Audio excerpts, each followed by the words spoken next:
تیمی سکاڵاکاری دەستگای ستاندەر لەبارەی تەوتینکردنی موچە وەڵامی سەرۆکی حکوومەتی دایەوە. بەپێی شیکاری ستاندەر لە 2 هەفتەی داهاتوش هیچ ئەگەرێک بۆ دابەشکردنی موچە نییە. مامۆستایان جەخت لەسەر خۆپیشاندانی بەیانی دەکەنەوە و لە سلێمانیش ڕۆژبگیری بۆ گرتنی مامۆستایان دەستی پێکرد. لە کۆنگرە ڕۆژنامەوانیەکەی ئەمڕۆیدا سەرۆکی حکوومەتی هەرێمی کوردستان ڕایگەیاند هەندێک لایەنی ناوخۆی وایان کرد بەغدا دەزوەردان لە موچەی هەرێم بکات. تیمی سکاڵاکاری دەستگای ستاندەر ڕایگەیاند ئێمە تاکە لایەن بووین لە دادگای فیدراڵی داوامان کرد موچەی موچەخۆرانی هەرێم تەوتین بکرێت.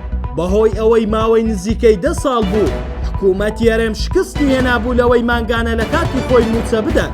ئێستاش قەرزی نزیکەی 40 موچەی فەرمانبەران لای حکوومەت ماوە.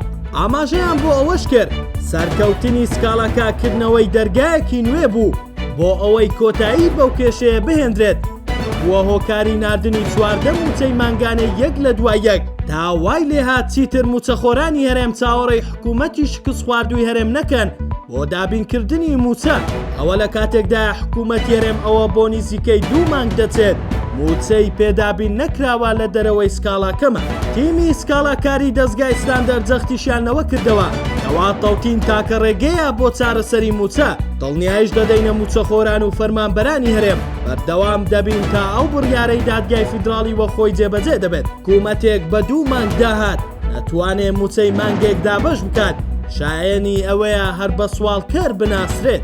ئەمڕۆ لە کۆنگرە ڕۆژنامەوانیەکەی سەرۆکی حکوومەت ڕەتی کردەوە ئەوان بەبێ بەغدا بتوانن موچەی مانگی 5 دابەش بکەن. ڕایگەیان بۆ چارەسەرکردنی کێشەی موچە شاندێک لە بەغداوە دێت. باگوێرەی زانیاریەکانی ستاندەر شاندەکەی بەغدا شاندێکی حکومی نابێت و سیاسی دەبێت کە بۆ گفتوگۆکردن دەربارەی چارەسەرکردنی کێشەی موچەی موچەخۆرانی هەرێم سەردانی هەرێمی کوردستان دەکات. بەو پێی حکوومەتی عێراق و تەیفسانی ڕەتیان کردوتەوە بەبێ ڕادەستکردنی داهاتی نەوتی و نانەوتی هیچ گفتوگۆیەک لەگەڵ بەرپرسانی حکوومەتی هەرێم بکەن.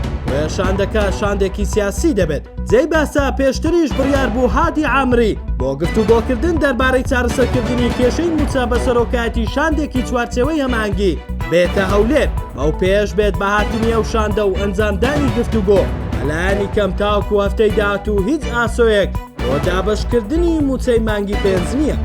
ئەمڕۆ لەلایەن هێزانیەکانەوە ژمارەیەک لە مامۆسایان و فەرمانبەرانی ناڕازی وا ڕێخەرانی خۆپیشاندانەکەی سبەینێ پێنجشەممە دەستگیر کران. پێشتر مامۆسایانی ناڕازی بڵاویان کردەوە کە سبەینێ پێنجشەممە لە سلێمانی خۆپیشاندان دەکەن بۆ ناڕزایی دەربڕین لە دژی دواکەوتنی موچە.